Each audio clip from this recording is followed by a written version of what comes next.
now I'm going to turn it over to Victoria. Thank you. And thank you so much for that, Emily. It's, whenever we got together and talked about what we were going to talk about today, at first it seemed like what Emily and I were saying was different, but I think there's so many red threads that are a theme through what we're going to talk about. So the title of the talk were the small wins and the big wins. And so, these themes about like burnout and creating and innovation, I'm excited to bring it all together. So, my company, Mattingly Solutions, I do learning and development and training. So I'm put on my facilitator hat for this call. So if you have access to your chat, I am going to be calling on you to make this a little interactive here today, and I'll be contributing back in that chat as well. But what's happening right now with society? It's the ultimate pause, like Emily said, like everything is like an interruption now, and like life in general is interrupted right now. But what we get from this pause is a chance to finally recenter and refocus back in what really matters in life, and there's New York Times article, and it talks about this like culture of overwork. And just even a few months ago, like this was life, this was normal. And before I started my own company, I worked for a company up in New York, and 10, 12 hour work days was part of the standard, especially when you have a 3-hour commute up to a train in Long Island, which most of my coworkers did, and that's normal, right? That was normal. And now we have this pause to really start questioning, should that be our normal, this culture of overwork and the burnout that comes from that. So I personally experienced major burnout at that job, which led to me leaving my job and doing the thing you're not supposed to do, which is quit your job before you have another one lined up. But I got to spend the summer with my son and my family. I've never taken a summer off before. I've always either been in school or the internship or full-time work. So, I learned how to recover from burnout, and there's some strategies and tools that I'd love to share with you today to do just that. So, going back to this recentering, this beautiful pause that we get to have right now in life, I wanted everyone just to take a moment and think about, what is like the meaning and the purpose. Simon Sinek, if you've heard of him, he talks about what's your why. But if you could just take a step back, and I'm actually going to put something in the box first. So, one of my big why in life is I really want to help people. And this is why I ended up, getting my PhD in psychology. I want to help people be better, not only to themselves, but to each other.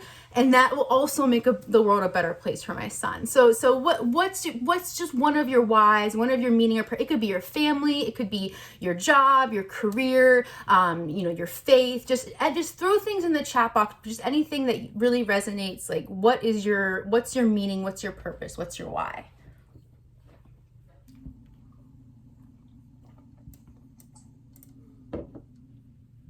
To help others, I love that. Guide people through thriving and survive. From surviving to thriving. I love that, Emily. Put your brain and skills to use for the greater good. Serve our community. So there's so many different levels here, so many different applications to it. Because a lot of us, I see that a lot of us are parents, right? I can see the photos and the kiddos, and I think it's so beautiful, this work-life integration that we are seeing right now. For those of us lucky enough to still have jobs, if we were working before this, seeing coworkers and being in, I feel a little closer to. I haven't heard any of you talk yet, but I see where you live. You're letting me into your home right now, and that's a really beautiful thing, this work-life integration. And it's I think it's not only necessary but important for us to have meaningful, purposeful lives, that we do integrate things beyond just the career and beyond just the job. And if the career and the job is important too, it's okay to put that in the front too, especially if what is resulting from that is coming from this place of creation, because I really believe that's one of our core human purposes, is to create. And I mean that in every which way. So actually create, if you're an artist or a designer in some way, creating a home, the beautiful decorations I see in some of your houses right now, that's a creation that did not exist, but you put that there, you made that there. It's creating a community. creating a spiritual space for you, creating a body that functions properly, and investing in your fitness and your health and the food you eat, all these creations that we take for granted in the previous way things were, because we were operating under this place of burnout and stress and just go, go, go, go, go. We took for granted that every moment we have the possibility of creating something. And so what I want to encourage you all to do, especially whenever things do feel overwhelming. I resonate with so many of the things that Emily was saying. It's like everything is just, you don't even know where to start. None of the methods or the processes we had in place work anymore. Like, where do you begin? And so I encourage you in these moments, especially whenever we really do have more of a blank slate right now. It sucks that we can't go anywhere, but because we can't go anywhere, now we have more choice of what we can do in our immediate space, right? And I encourage you to find those moments of creation whenever you can. And then I wanted to just say, go through the levels. Like, it can be creation for yourself, and that is enough. So I'm going to totally plug a friend of mine, and she'll love this. I wasn't planning on this, but I have a friend, she does, relationship and love and sex coaching, right? And she really talks a ton about the feminine power that we have, that no one's ever talked about these things before. And it sounds a little woo-woo. And as a psychologist, sometimes I'm like, are you serious here? But there is a feminine power. And part of that is investing in ourselves. And when we take care of ourselves, ladies, what we put back out is exponential, because we are naturally, and I'm being very generalizing right now, and I'm saying feminine people, which mostly are women, but feminine people, we tend to be caretakers. We're really good at taking care of other people, and the best way to take care of other people is by taking care of ourselves first. And we don't get told that, right? Because we're always supposed to put others, but it's the air mask on the airplane example. Put on your oxygen mask first, and that applies to all aspects of your life, not just in survival mode. The more you can take care of ourselves, so what can you create for yourself to take care of yourself, to then give back so much exponentially to others? So what can you create for your family, in your home? What can you create for your job if you're working right now? What could be, if you're an entrepreneur? Can I get a hands up from entrepreneurs who owns their own business out there? Or Andrea may. I think Andrea wants to. Yeah. I think she's. I give you 5 years, girl. You'll be running your own business. I'll give you 5 years. Okay, so there's a lot of entrepreneurs here. What can you be creating for your business right now, right? Okay, so I'm going to be honest with you. I'm a diversity and inclusion consultant. That budget's hard to get when things are not in crisis mode and people aren't worrying about laying their workforce off. But my budgets and my contracts that I had in the works, those are gone right now. Those will come back in 2021, but those are on pause. And so I've been just trying to take that now time that I have and pour it into what can I create now for my business and meet needs that are out there. Because another thing Emily said that really resonated with me is I'm not selling these year-long training programs, right? But what can I sell as a virtual course? What can I sell as a webinar? And just come in and let me talk to your team for an hour about how we're going to communicate to each other in a virtual environment that we've never had before. So it's what can you create for your business for this moment? What can you create for your community? These beautiful acts of people offering to go grocery shopping, walking neighbors' dogs, looking out for each other.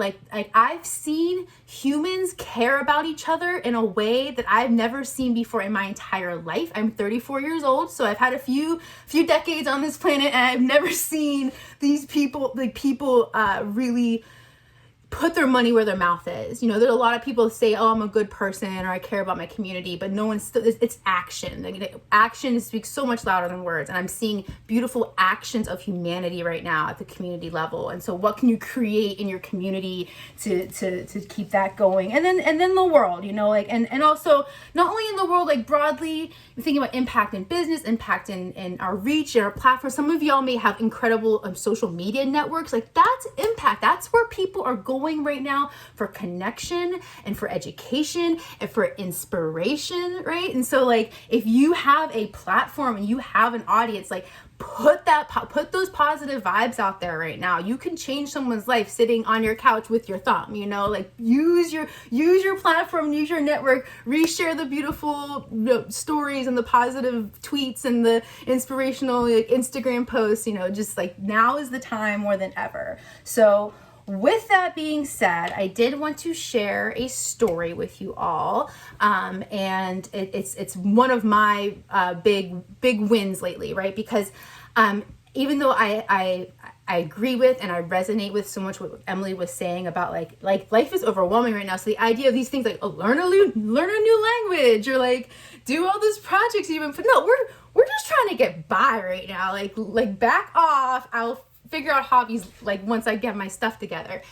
But there's also people like me who, yeah, I'm not learning a language, don't get me wrong, but like me throwing myself into my work is how I've been coping with it, and like that's okay too. It's okay to not work right now. It's okay to throw yourself into work right now, and like that's really like figuring out what is going to like feed your soul and help you get to a place of just, you know, sanity or creation, ideally even just creating yourself a grilled cheese. Like just create, you know, whatever you need. And what I've needed lately is just to, especially, you know, my business is very new. I just incorporated in August of just 2019. I've only really gotten serious since about January of this year. So I'm a very new business, and to have that momentum and energy just come to a screeching halt would not have been good for me or my mental health. So I've just been forging ahead. So I wanted to share my success story with you all, and then leave you with a couple resources as well. So as I shared, my business is diversity and inclusion and training, and my dissertation I built a training program for male executives to help them to be better allies to women in the workplace, to advance women in leadership initiatives, and eventually, you know, start closing those gaps when you look up in the higher levels of organizations, the women just disappear, right? So how do we get male allies involved to help solve these gender inequities in the workplace? And since then, I've broadened out, even though I still do a lot of work in the area of, you know, gender equity at work, women in leadership especially. I've since broadened my approach to allyship to be more intersectional. So it's not just male allies for women, but white allies for people of color, straight allies for LGBTQ plus community, so on and so forth, you know. And it also, you know, we all have, I always say, like, unless you're dead, everyone has at least some privilege. If you're on this call right now, you have internet, you have a roof over your head. You know, we all have privileges in some ways that we could be using to help others who do not. And so, you know, it's really taking like an intersectional approach. And essentially, you know, someone called me out once in one of my trainings, and they said at the end of it, they're like, you know, you're just kind of teaching us how to be like better humans to each other, like basic stuff from like when we were kids, like be nice and golden rule. I'm like, yeah, you figured me out. Like that's exactly what I'm doing. But allyship is a vehicle to do that, and it pulls in majority members in a way that diversity and inclusion initiatives tend to fail at doing, which is why they fail in practice. So I'm building out this virtual course, and it's being funded by Udemy. They're an online marketplace for virtual learning. And we had this big event scheduled in New York City, and I feel like a movie star. I've never done anything like this before. They were gonna fly me up, and like hair and makeup and like the film production team, the whole 9 yards in New York City, scheduled on April 2nd. So obviously did not happen, and kept getting pushed back. And so I said, you know, I feel like now more than ever, having virtual content out there makes a lot of sense. People are hungry and stuck at home. Like, let's get this thing out there. What if we hire a local Pittsburgh company and we did it here instead? And we can use all of our social distancing best practices. You know, there'd be 2, maybe 3 of us in the room top. We have a huge space, you know, we can stay apart. I even can mic myself. Why don't we hire someone to do my makeup virtually on a Zoom call, and then I can learn. I don't know I can barely do normal makeup. Like I don't know how to do professional makeup, you know. So like, let's hire a local production company, a local artist. A friend of mine does copywriting. Let's have her write the promo videos, 'cause I won't have time to like do that. So they went for it. So I got 3 small businesses like employed by Udemy. We just finished filming on Tuesday. We did it over 2 days, and like this thing's gonna be out there like next month now. And like, and I'm not sharing this story to like brag or like advertise. Even though like, please check out my course. It's gonna be awesome, especially if you want to be an ally. Like I need to plug it, but I'm just sharing it because it's like this was because everything is out of control right now, right? We don't even know whenever we're allowed to like leave our houses again, right? Like we have such little control right now. And this was my way of getting back in control. And I know it's like a big story, and there's also so many beautiful small ways that we can get back in control that could help ourselves and our family and our community and society and the world. So I just encourage you to find, go back to what your meaning is, what your purpose is, and what are these ways, whether they're big or small, and whether they just help us or they help others, but how can we be creating and taking advantage of this pause right now to make something that wasn't there before. So that was my side of the story, and now I'm going to open it up to questions. I feel like I was just on my soapbox. Y'all are such a captive audience. Thank you. Thank you. That was a really inspiring story. Thank you. Actually, I was just looking in the queue. Correct me if I'm wrong. Gina is my technology supervisor. But I didn't see any questions, but if Victoria doesn't mind, I just wanted to say that example that you illustrated with taking something that you were so excited about and then making it happen, like online and using Pittsburgh resources, like that was amazing. And it just conjured up in my mind, like, is there a way for us, because we've done these like mini business challenges together with partners, like many of us on the call today have participated in this, where we linked up with partners and we tried to help each other with like a challenge. And that was really early on when this all started. But I think many of us sitting here on the call are faced with the stay-at-home order, and we may be prohibited from doing our job the way we did it before. Yeah.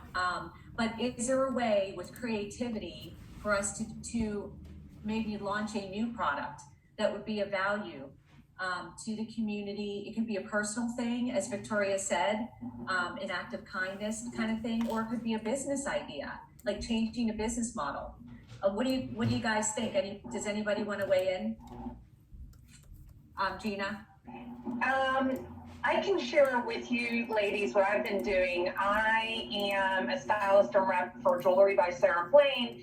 And sometimes, like, I guess there are so many different scenarios that everyone's in. We have the healthcare workers, we have people who have been laid off, we have people who are still working.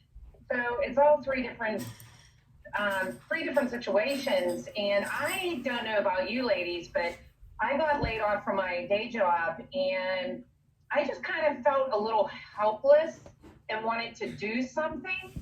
I started with I don't like to cook, but I've been cooking every day, and I figure if I'm going to cook, I might as well make